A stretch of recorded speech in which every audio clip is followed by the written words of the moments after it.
opinions expressed by guests on this podcast do not represent or reflect the official policy or position of the Take a Paycheck Foundation and podcast. All information shared is from personal experiences and does not constitute medical advice. We do not take responsibility for any statements expressed during the podcast. Take a Paycheck does not endorse any products or services. Any said products or services mentioned on this podcast may not be suitable for you or your condition. Please consult with your physician if you have medical questions, as it may pertain to your condition. Hi, everyone. Welcome back to this week's episode on Take a Paycheck. I'm so excited to have Afshin here with me today. Hi, Afshin. Can you start off by introducing yourself and letting me know a little bit about your diagnosis, your education, like what you are up to? My name is Afshin and I'm 27 years old. I am diagnosed with rheumatoid arthritis, fibromyalgia, beta thalassemia, and hypotension. And I work as a clinical case manager and clinician for a nonprofit organization. I work as a therapist for kids and their families. And that's pretty much it. That's a little bit about me. Thanks for sharing. So what symptoms did you actually start experiencing? I guess let's start with the rheumatoid arthritis and the fibromyalgia. These are like rheumatic diseases. What was the order of your diagnoses? Oh, yeah. So I was actually diagnosed with rheumatoid arthritis first, and then 6 months later, I was diagnosed with fibromyalgia. While they were testing me for rheumatoid arthritis, they actually noticed in my blood that my blood cells are a lot smaller. So that just means that my body has to work like harder to produce more blood cells, and that causes my body to have low blood pressure. So like my baselines are really low. So for other diagnoses like POTS and things, they just have to make sure that they're accounting for my beta thalassemia. I was actually diagnosed with rheumatoid arthritis in 2019, and then 6 months later I was diagnosed with fibromyalgia. So it kind of just hit quickly, everything. Yeah. It took a long time to get a diagnosis, almost 14 years, but I was also uninsured, and that was the reason why I was undiagnosed for such a long time. So you were experiencing symptoms over 14 years. What were those symptoms? Lots of joint swelling in my wrist and my fingers. My most impacted hand is my dominant hand, which is my right hand. My first two fingers have lost mobility, and same with my ankles. I have bilateral body pain as well, which is why the doctor diagnosed me with fibromyalgia 6 months after my initial rheumatoid arthritis diagnosis. I feel the same way. Like my dominant hand is my left hand, and I feel like the most swelling is on my left hand and the most pain is on my left hand. It's like so inconvenient. It is. It makes it so hard to do things like write and journal and do the things that you're supposed to do to like keep your mental health sane. Like it makes it exponentially difficult. Yeah, it's a big struggle. It's weird. And like knock on wood, like at least one hand is like not that painful. But like, can it like switch, please? Yeah. No, I can definitely relate. When I was in high school, I took a ton of AP classes. They have like big tests at the end of the year. So all of those tests ended up being right on top of one another. And it was like doing 6 tests in a span of 3 days, and all that writing threw me into such a big flare. When I was 16, I had a big bump on my right wrist, which was protruding about that far. It's a little bit swollen now, not as much, but it comes and goes. And that's usually how I know I'm kind of going in a flare, is I'll get a lot of swelling everywhere in my hands. What do you think caused your rheumatoid arthritis or fibromyalgia? Like, have you ever thought of, because I know I think of it all the time, like what caused my juvenile arthritis? I think it's stress. I think it's like maybe me getting strep throat when I was younger, but I know everyone has their own like mindset and story. So what did you actually think led you to those diagnoses? So I'm thinking there's 2 possible things that might have happened. One of them being I believe I overdosed on medication when I was 5 months old when I lived in India. So my parents took me to like the community hospital because I had like an ear infection and a fever, and they gave me medication, which was the wrong dose. And then when my parents administered it, I turned blue, had foam coming out of my mouth. My eyes had like rolled back and stuff. So my dad rushed me to a pediatrician. in the middle of the night. They were able to get me back. And then since then, my mom is like, something was just never right with you since that happened. And I feel like that was my origin story, that like I think it's an overdose, or maybe it could have been a seizure because I had a fever. So it could have been either or. My parents just honestly aren't sure what happened. So living in India, like that's been the biggest struggle, is I don't know my family history because we were undocumented when we were living in the States. So yeah, that accounted for like a lot of missing information that I'm still trying to piece together today. Yeah, and that might be frustrating. You had this whole life there, and obviously you were like young, but then you moved, and a lot of your health stuff kind of was left behind. And I see how it can be frustrating to kind of like pick up the pieces and put the puzzle together. Yeah, no, it is. And I feel like the stress of like moving here when I was 12 definitely added to why my disease flared so early on. I moved here when I was in 7th grade, and my first like flare I remember was the summer of 9th grade when I was in so much pain.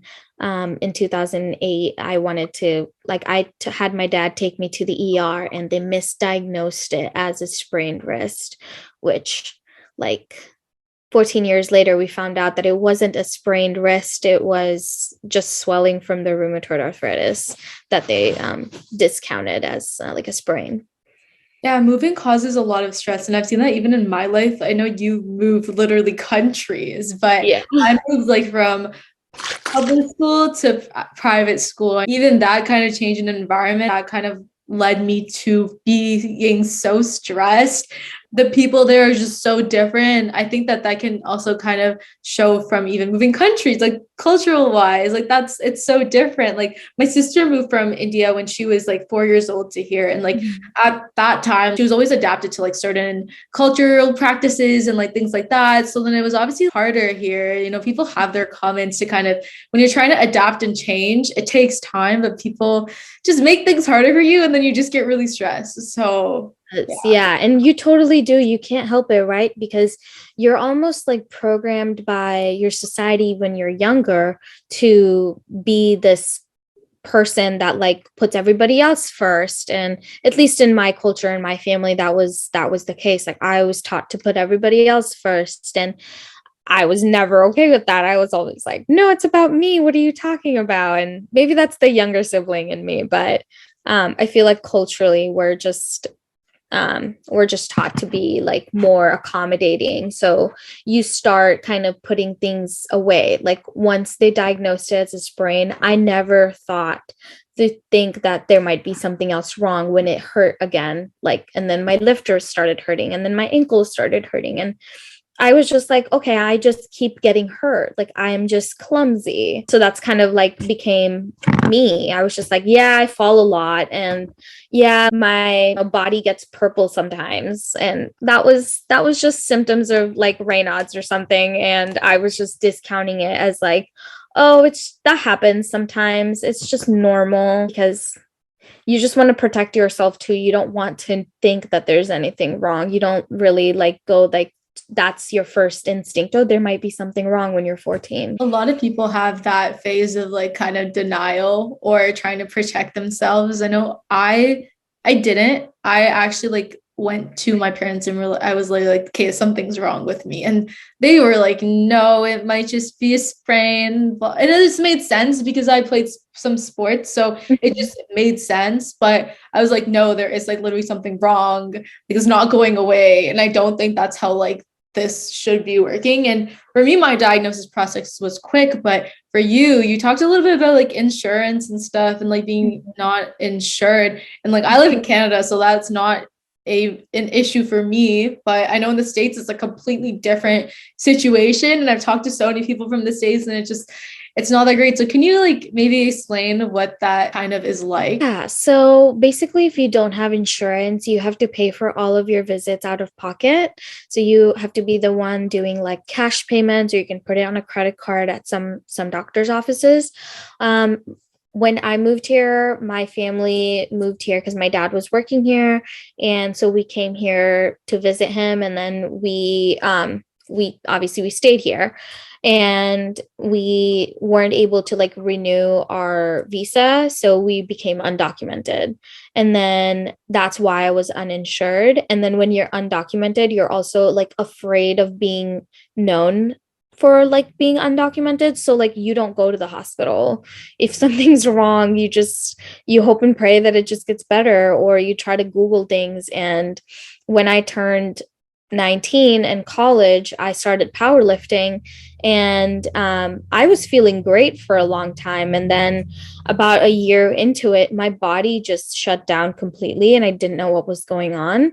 So I ended up starting Googling, like, why am I swelling all the time and all of these things. And then rheumatoid arthritis came up. So I went to my school, my university hospital, and I was like, hey, there's something wrong with my hand. Can you like get x-rays or something for me? And they sent me to the ER, and they quoted me like, they were like, it's going to be at least $1,500 for like x-rays and everything. So I'm not sure if that's something you want to do. And I'm like, okay, I don't have that money, so I'm leaving.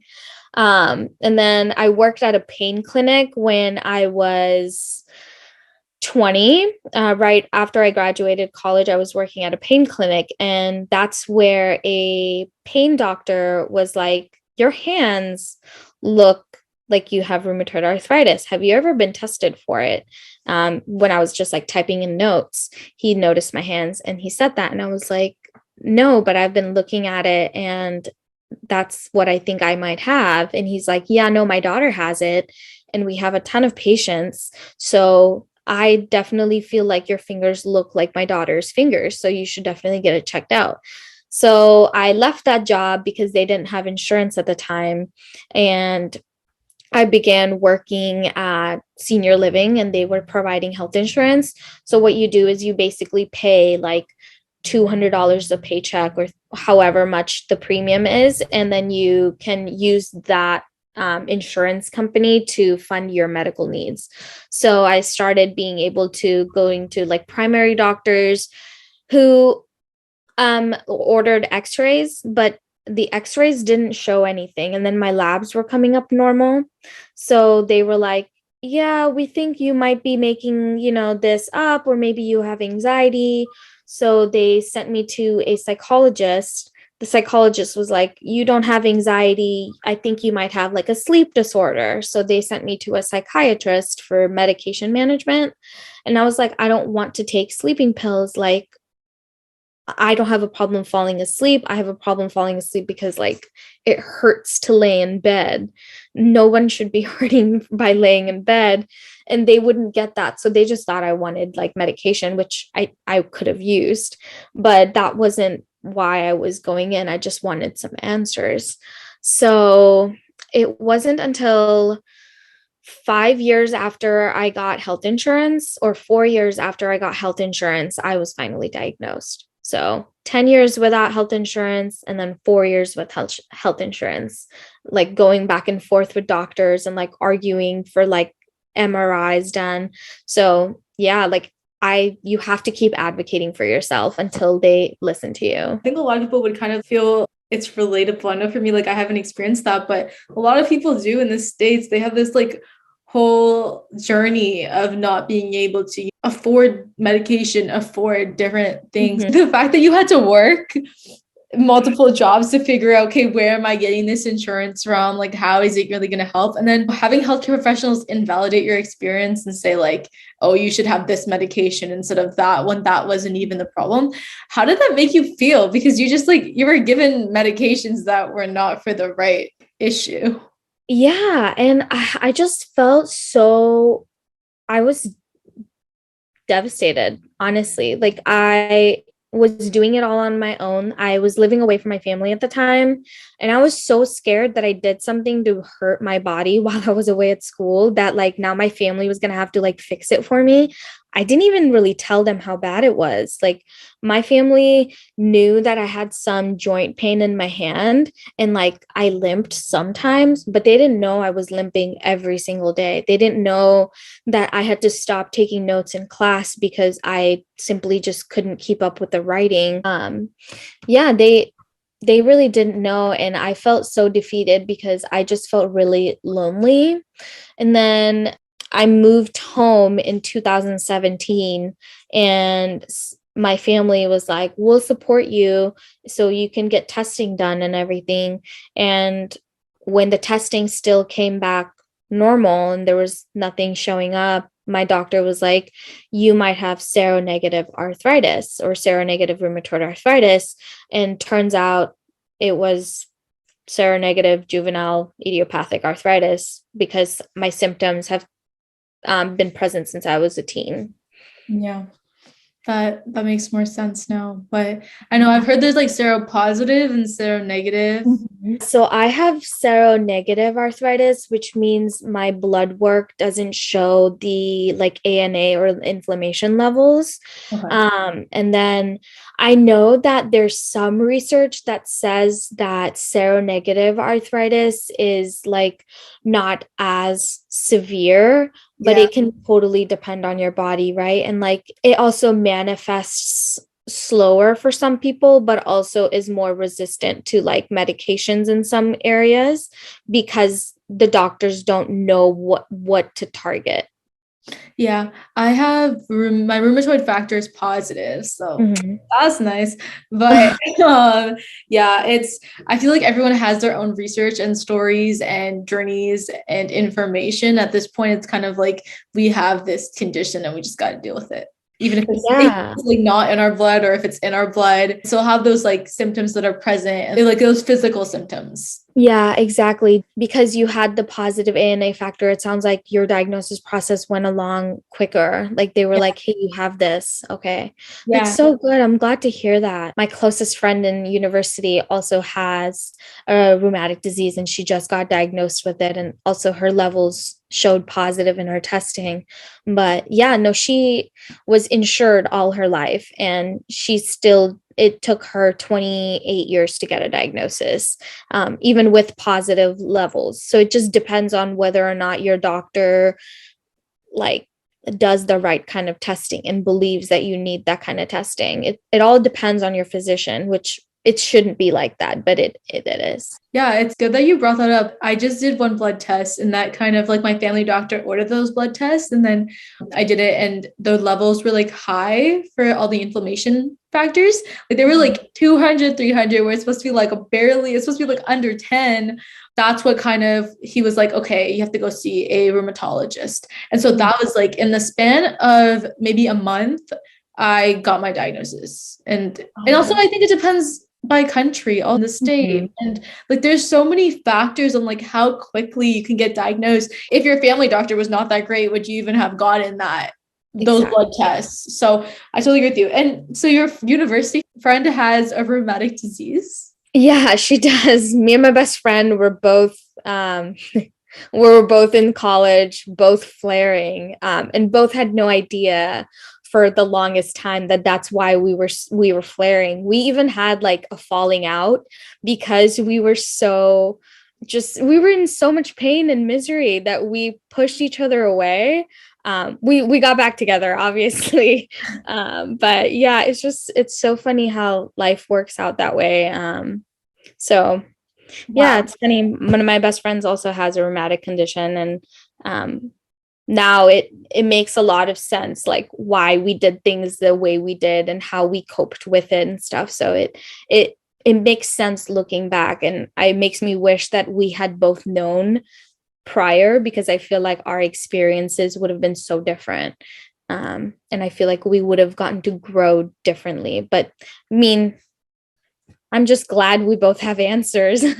Yeah, I think like look at it in a different way, but that's interesting, an interesting story. I feel like you rarely find out that your best friend has like a similar condition as yours. I mean, we don't wish that upon anyone, but like, wow, interesting. Yeah, we can take the same meds. I have a rheumatology appointment coming up on the 20th, and I'm going to ask for the same meds that she's on.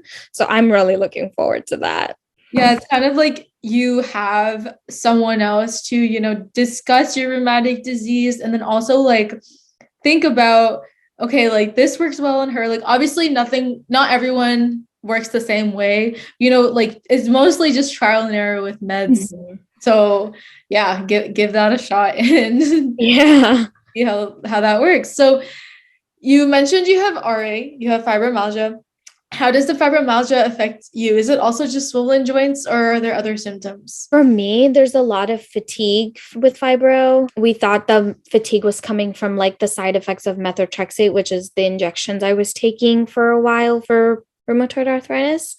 But turns out the fatigue is more coming from fibromyalgia because I'm no longer on methotrexate and it's still one of the bigger symptoms. And then I was really tender to touch. Like my joints would be very, very painful. Just even when the doctor would just be examining it and touching very lightly, it would feel very painful. So that's how my rheumatologist was like, yeah, you have RA, but you also have fibromyalgia, because the sensitivity to touch shouldn't necessarily be happening with rheumatoid arthritis, for not for everybody, according to what she explained to me.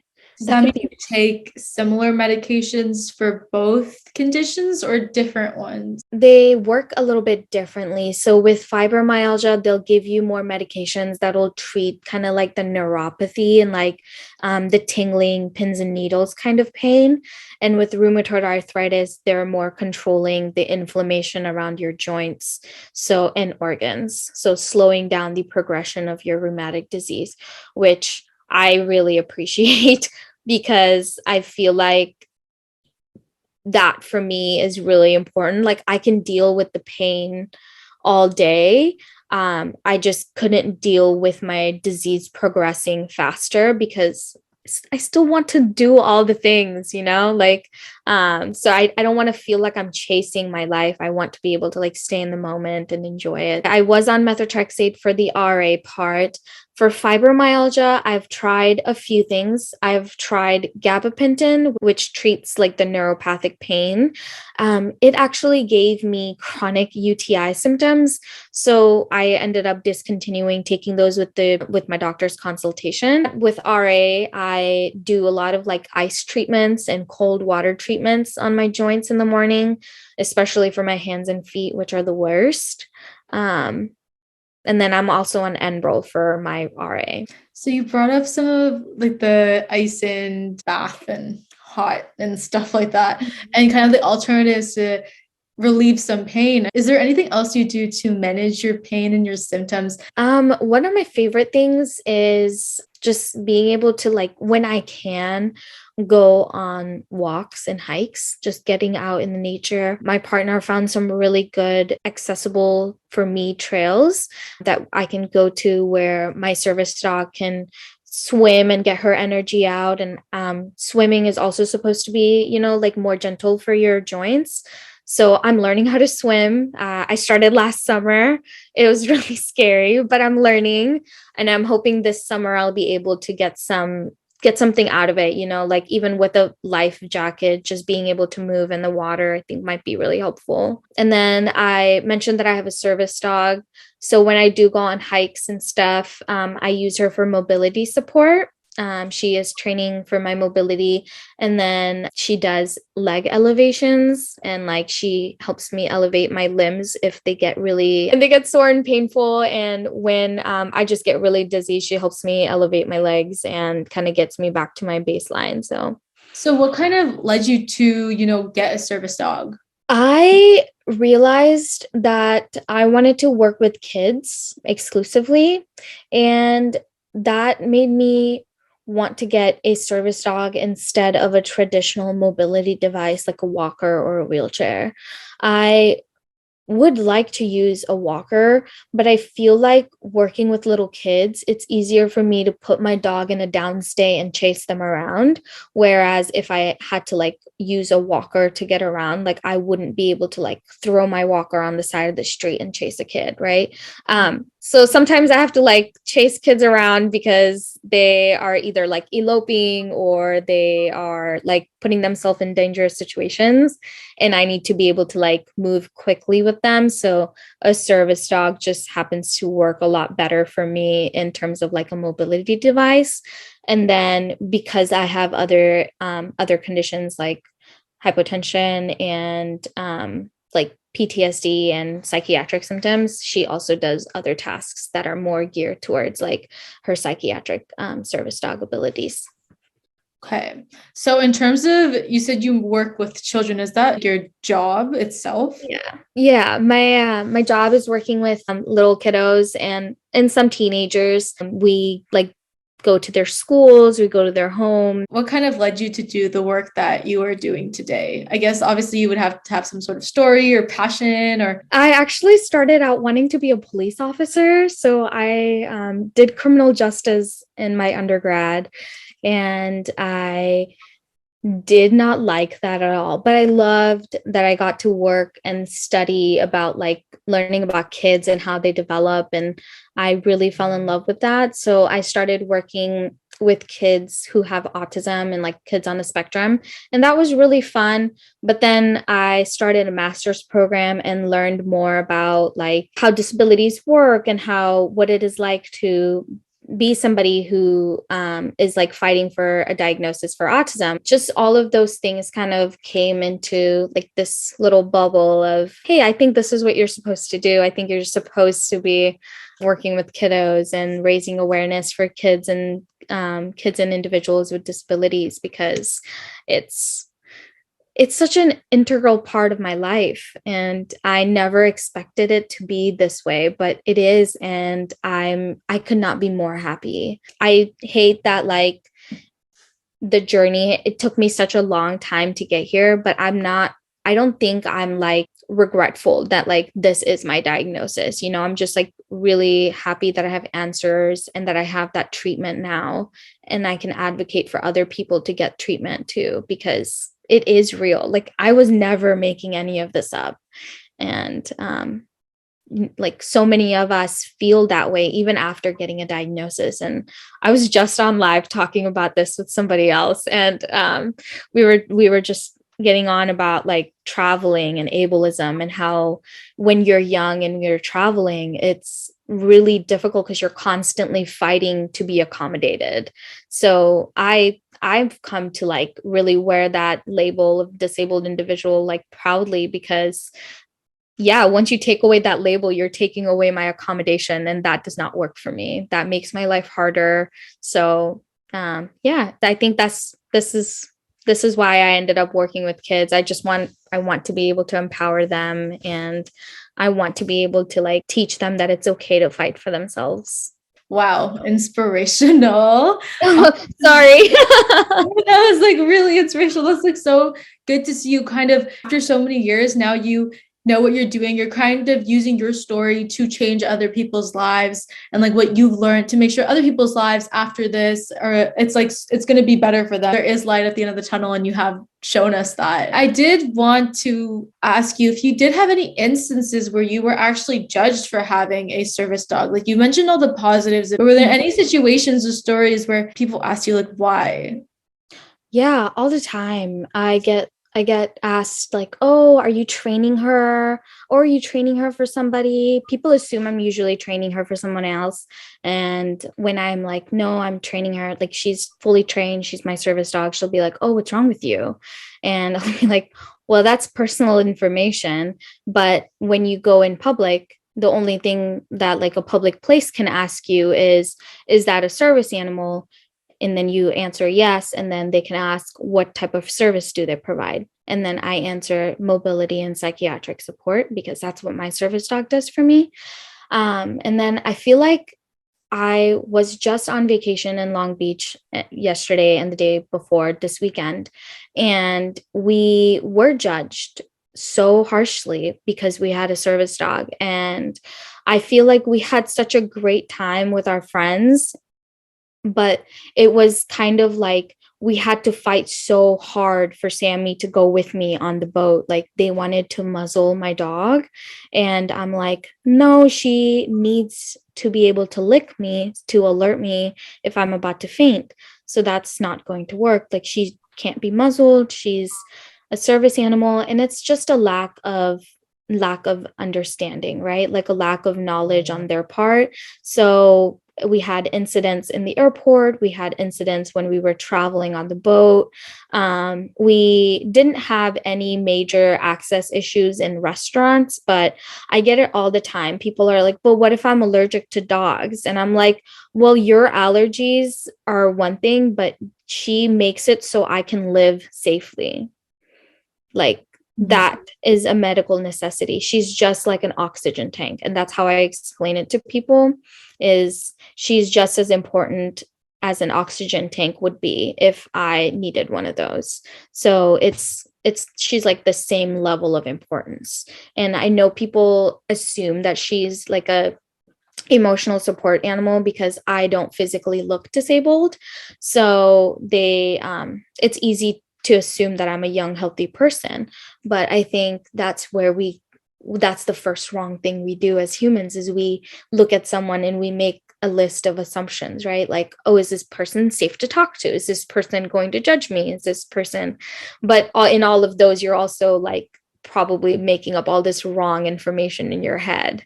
And I feel like we struggle with that all the time. Yeah, it's a normal like human thing to do. We've probably done it before, and it happens to be that we always judge a book by its cover, like we judge people as the way they look. And that's just how humans work. And we need to really start kind of raising awareness and creating awareness. What is a service dog? Like personally, like I'm scared of dogs, like terrified of dogs. So I understand where people are like, okay, they use them for different needs. And I think everyone has their own personal preferences and fears, and we just need to be more accepting of that. And I don't think I should judge, or anyone should judge, the reason why someone else is using a dog to help them. It's sad to see that people still have their commentary even after you explain it, but it always just comes back to, we don't look disabled, so we're not disabled. Yeah. And that's exactly it. And that's what kept making me so angry, is I knew that if I looked disabled, if I was elderly, I would have been accommodated first. I would have been a priority. But because I look healthy, I was not accommodated. I was not a priority. And it sucked. Like, yeah, it sucked. I don't want to wear like a shirt that says, hi, I'm disabled, but I feel like that might make it easier. Right. And I feel like my service dog kind of does that. Like I have a whole thing right here that says I'm disabled. So it's just something that I know I'm going to have to get better at advocating for myself and for my service dog.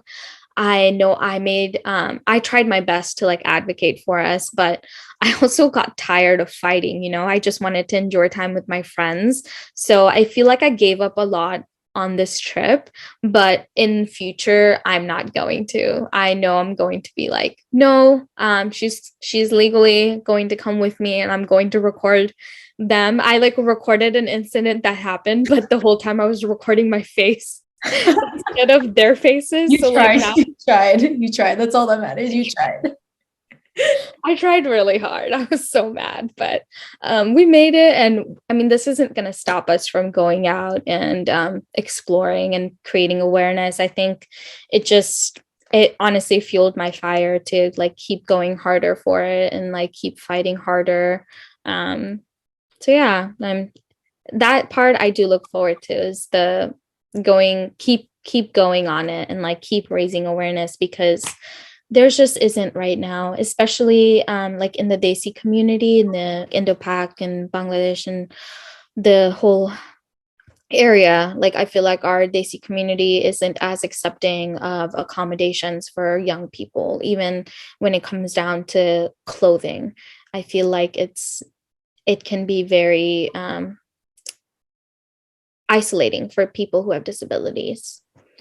So let's talk about that. Maybe just start off by explaining, what is Desi? Like, I know what that is, you know what that is, but maybe we give everyone a little bit of background. Like, what does that word actually mean? Desi means people who hail from the region of like India, Pakistan, Bangladesh, Nepal, Sri Lanka. If you are hailing from that region, you may refer to yourself as Desi. That's what I refer to myself as. And my family is from India, like Gujarat, region. And then I think my grandpa was in Africa for a short period of time.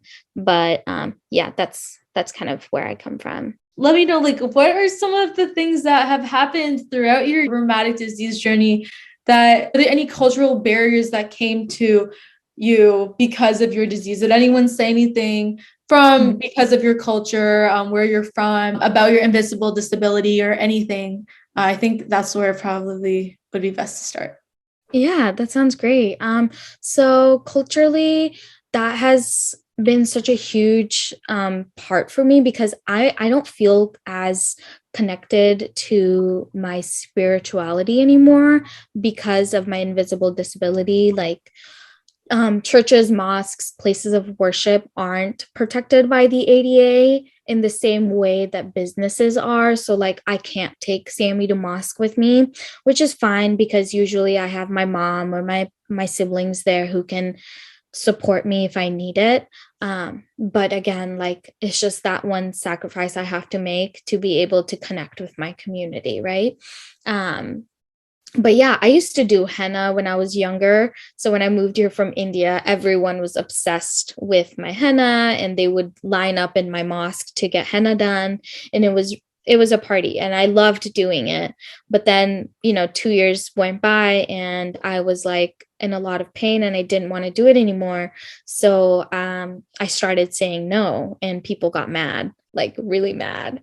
And I think people still don't get why I stopped doing it, even though like I share my whole life on social media now. I think people still don't get it, that there's like an invisible disability. They're like, "Oh, honey, you're still limping." And I'm like, "Yes, I've been limping for 10 years. It's not new." I'm always going to limp. So there's just like so much ignorance, right? Like we keep hoping that like, oh yeah, pray to God and it's going to go away. Like if you pray hard enough, he'll heal you. Or you should go do this like prayer like train or whatever, like go to this temple in India and it'll heal you. Or I have this Ayurvedic medication that healed my grandmother. And I'm like, no, thank you. Like I'm really okay. Like I'm not looking for a cure. I don't want to be healed. And I've tried to explain that to people, but it falls on like walls. It's like talking to a wall. There's no getting through to them. So now I just go to mosque and kind of do my own thing and stay with my siblings. And then if anyone asks about my health, I'll be like, yeah, I'm bad, but it's okay. And then I'll leave because there's just nothing else to say. Like, I'm not going to lie and be like, yeah, I'm doing good, because that's just not my reality anymore. And I feel like that's just, it doesn't fit what I want to portray about myself anymore. Like I would rather just be like, yeah, no, I'm not doing well, but that's okay. Like you don't have to feel bad for me. You don't have to try to fix it or try to help me. It's fine. It is just reality, like if I was doing good, like I would be like, yeah, I'm doing great, but I'm not. So here you go. You asked. You asked. What if I told you I went all the way to India to try out Ayurvedic medicine? I went all the way from Canada to India in grade 9 for 2 weeks to literally go Ayurvedic doctor hopping all over India, because people were talking about how you have to try this Ayurvedic medicine, like it'll definitely like help your arthritis. My parents and I hopped on that plane, went to India, spent so much money, and look where I'm at right now.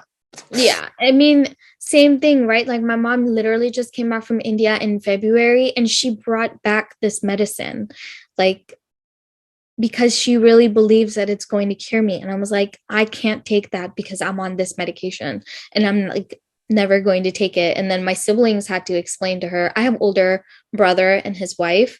They kind of like moderate between my parents and I, which I'm really lucky I have that in my life. So they kind of explained to them like, no, she's on these treatments and we can't mix that treatment with this stuff. So don't offer it to her anymore. It makes her feel bad. And like, you can pray if you want, but like pray for strength, pray for like courage to keep fighting for herself. And like, I'm really grateful that they explained that to them, because I don't think I could have done it myself. Like, I feel like I needed them to advocate for me in that matter. I haven't had any specific comments because I'm Indian. Nothing like that, like discriminating my disability, but also right now with my arthritis, I don't have flare-ups. It's managed well. I'm vegan. You don't eat your Indian food with oil and milk. It's like you're not even Indian anymore at this point. Honestly, those are some of the things that people I've talked to, they've said that like, oh, like, are you really Indian if you don't eat this? And I'm just like, Yes. well, like it really triggers my inflammation and that's just personal to me. So let me be. And then also I've had, but like, and then also I've had like, haldi. Yes. Literally someone came up with this thing where if you put it on your swollen joints, like it's supposed to help you. I was sitting with gloves with haldi, which is like, I don't know how to explain to everyone, but it's kind of like a powder spice or something like that. Yeah, turmeric. Yeah, turmeric. Yeah, so basically I had turmeric all over my hands with like castor oil. Oh, it smells so bad. And it was like, apparently it was supposed to like help me. And I had it in gloves for like 2 days, and literally my hands were stained yellow, like nothing happened and it just smelled bad. And yeah, I feel like we try so many things because we're so desperate. If it was really gonna, I think pharmacies and everyone would know that it would. Like it would be a big thing in the media. Yeah, and they would capitalize on it. Like it would already be very expensive. It would be like gold if that was true. I did it too, honestly. And like I also did like the diets and everything. Like I can't eat spicy food. So I get that all the time. Like, are you even Indian if you can't eat spicy food? Like, I have GI issues. Like, I can't eat spicy food. I don't like it. I can't tolerate it. Yeah. It causes inflammation in my gut. Like, it's not a good time. It just isn't. I saw a TikTok a few weeks ago. It was an Indian man taking a video of gluten-free naan bread. I eat gluten-free because again, it just tends to trigger my inflammation. So I try to eat gluten-free as much as I can. And this man was saying like, what in the Gora Pakora is this? Like saying that if you eat gluten-free naan, you're white. And I'm like, what? Like, no, that's so ableist of you to say. And I called him out on it, and a bunch of other people did too, which I was really thankful to see. But it's so ingrained in our like community that if we don't do this or that, like we're not Indian. Like we need to gatekeep these traditions so we can like remain this exclusive community. Like I think that's so backwards, and I feel like it doesn't match what a lot of us youth feel today. And I think just not even our culture, there's so many cultures that do that. There's a lot of cultures that kind of honestly just like let us be, let us do what we got to do to live our life. I think having so many opinions, it's literally not necessary. What really frustrated me is I tried so many Chinese herbal medicine, Ayurvedic medicine, homeopathic medicine, like all these medicines. I just wasted a bunch of money and my parents' money. And I feel like I just had to try it because I was so desperate. But then you get those comments like, oh, have you tried this medicine? It worked on this guy, or like this girl who tried Ayurveda. Oh, like my grandma tried Ayurveda and it like worked. And I'm just like, okay, then that just like makes my parents feel like it's so vulnerable that we have to go try it now.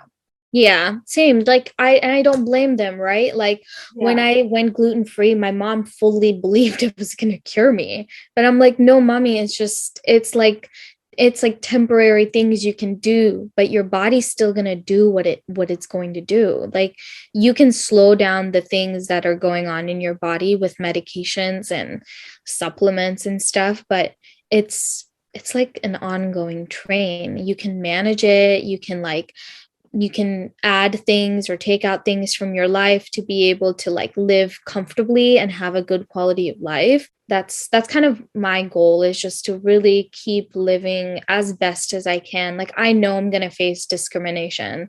That I was so naive to think that like I wasn't going to face discrimination on this trip. I was so naive, but I had hope, and I still do, that one day maybe we won't face discrimination as young disabled bodies, but that day is it's not going to be tomorrow.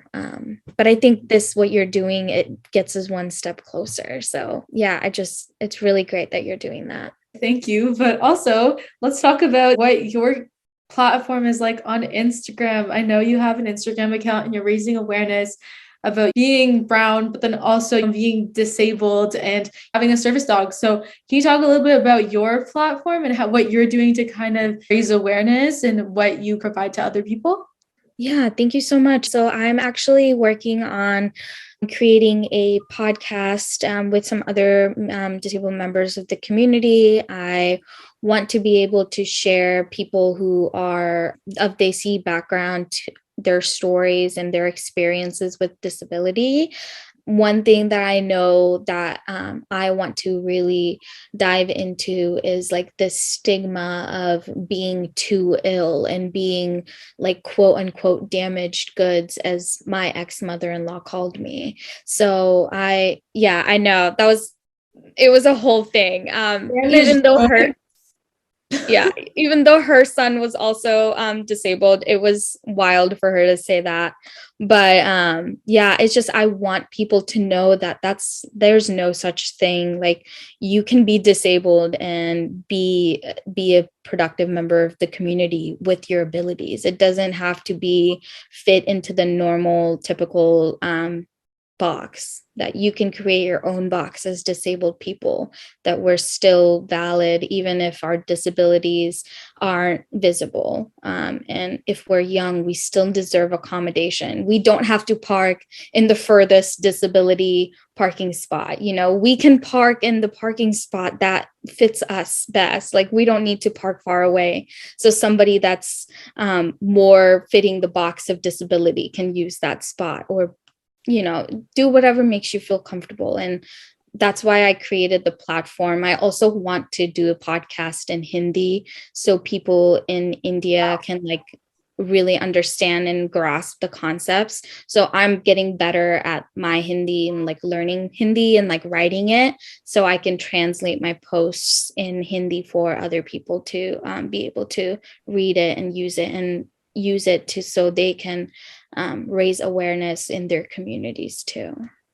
Wow. I understand Hindi, can't speak Hindi, but that's really like motivational. Like, I'm glad that you're like working on it to really just like benefit your community from even back at home, right? Like, you're kind of bringing all that information out there to a language that they understand. Yeah. So like, good for you on that. Let me know when that's out. But yeah, I just wanted to end off with an advice segment. What would you say to those who are experiencing negative comments from family members throughout their journey? One piece of advice I would give to you is you can listen to what people are saying, but you do not have to do that.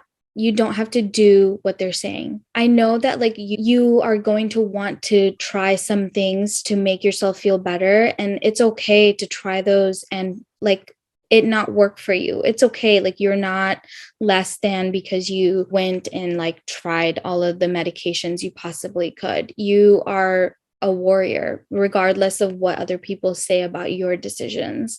I know that some people may think that I'm not disabled enough to need a service dog, but if I feel like my quality of life is better with her, I'm going to keep using her. And if she doesn't want to work anymore, I'll get another dog, and I will keep going until I have the quality of life that I deserve. And I really, really urge other people to do so too. Yeah, I totally agree with that. Once you start little steps of advocating, you honestly just get better at it, and it's part of your daily routine.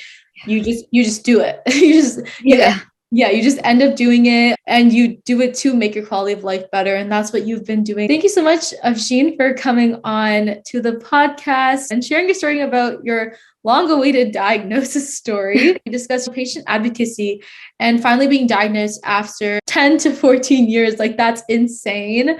We had a great discussion about your different chronic illnesses, your service dog, and finally the platform that you've created, and also, cultural aspects when it comes to being diagnosed with a chronic illness. So make sure to check out our game on Instagram that will be dropping this week. Like, comment, subscribe, check out Afshin's social media platforms. I'll drop them in the description, and I'll see everyone on Take a Pain Check in 2 weeks.